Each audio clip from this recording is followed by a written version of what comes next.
今天来讲 for 和 about。平常我们的学习当中呢，我们会把 for 解释为为了，会把 about 理解为关于。这种过于简化的理解呢，是没有办法帮助我们理解它的深层含义的。那我们这次视频就来探究一下这两个介词的核心。大家好，我是小鱼。我们的这个系列呢，已经讲过了英文与中文的区别，介词的本质，介词 on、in、at、to、towards、by、with。那我们今天来讲 for 和 about。第一步，理解 for 的本质。首先我们来看英文词典当中对 for 的定义。For indicates purpose, intended recipient, destination, benefit or duration。意思就是 for 的核心概念是目的和受益。当我们使用 for 的时候呢，我们强调的是行动的意图、目标接收者、时间持续或受益对象。这种受益与目的可以是行动的目的 ，study for an exam。事物的预期接收者 a gift for you， 时间的持续 wait for an hour， 支持或拥护 vote for a candidate。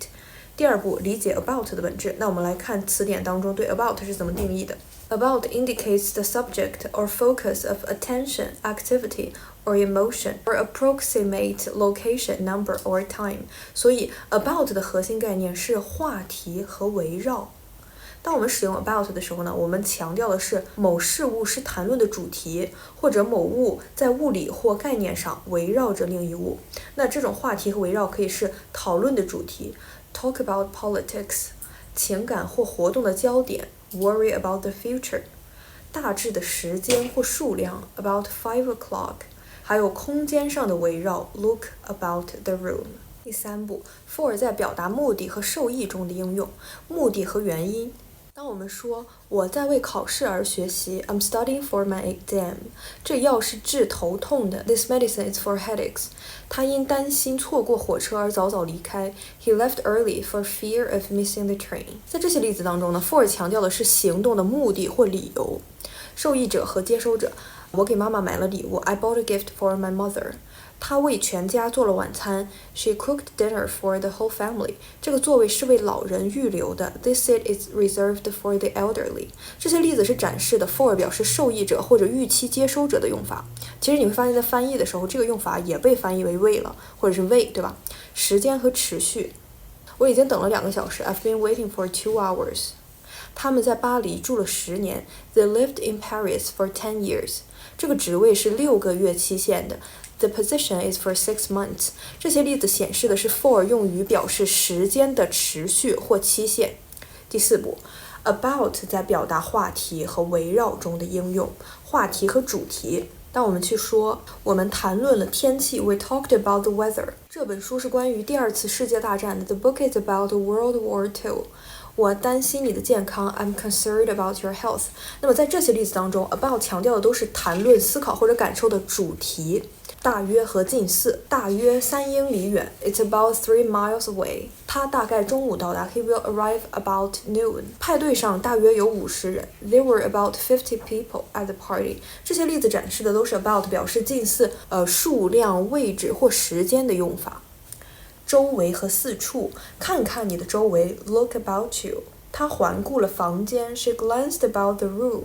纸张散落在桌面各处 The papers were scattered about the desk。 这些例子显示的 about 是用于表示周围或者四处的空间关系。第5步 for 和 about 的核心区别。当我们通过对比例子来深入理解这两个介词的区别的时候在关心和在意的表达上，我照顾她或者喜欢她 I care for her， 强调关心、照顾或喜爱。我关心她I care about her， 强调担忧或重视。询问的表达，他请求我帮助 He asked for my help， 强调的是请求获得。他询问我的家人 He asked about my family， 强调是询问信息。思考的表达，自己思考 Think for yourself， 强调为自己的利益思考。思考你的未来 Think about your future， 强调的是思考的主题。第6步 for 的特殊用法，交换和比例。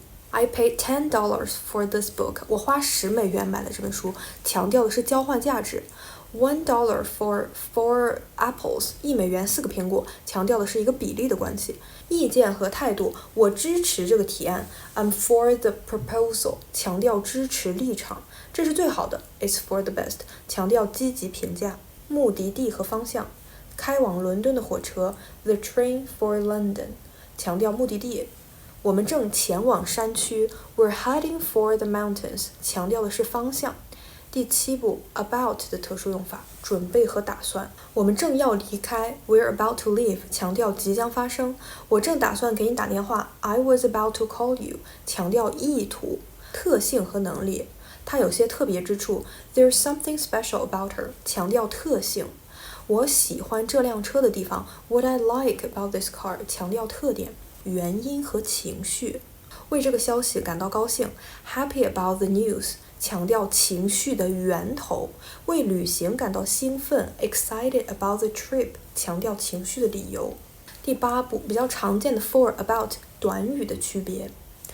首先，第一个，我们来区分一下 care for 和 care about。care for someone 表示照顾某人或者喜欢某人 ，care about something 表示关心或者在意某事。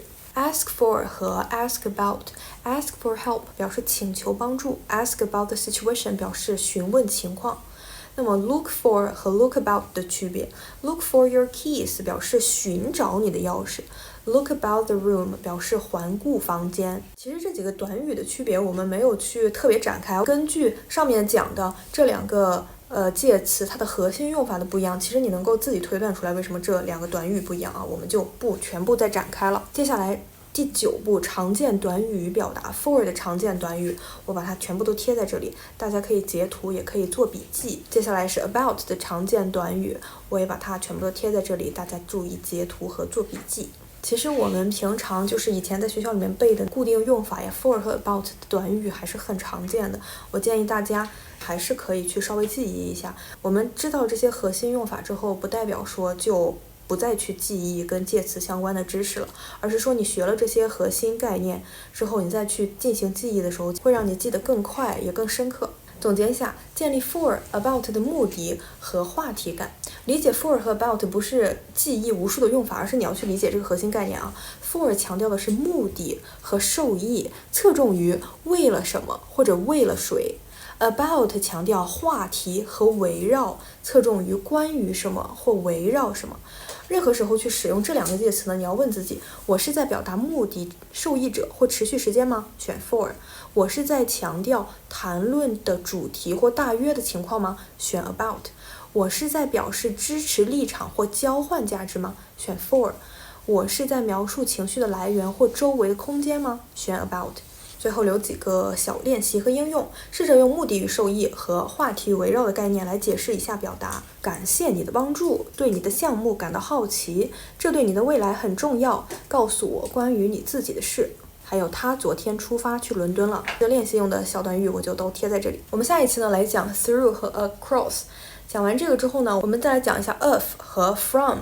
这两个介词的区别，然后我们就再给一些例子，叫做多介词短语，就是说，比如说 come from、come out of、up to you 之类这种比较常见的多介词短语，我们再给一些讲解和例子。那么我们这个就是第1季的内容，介词的第1季的内容。第2季的内容呢，我现在正在写，我也想征求一下大家的意见。你觉得我是更多的给一些例子呢，还是讲的更深入一点？第2季的内容也很快会来，包括大家在评论里面订阅的。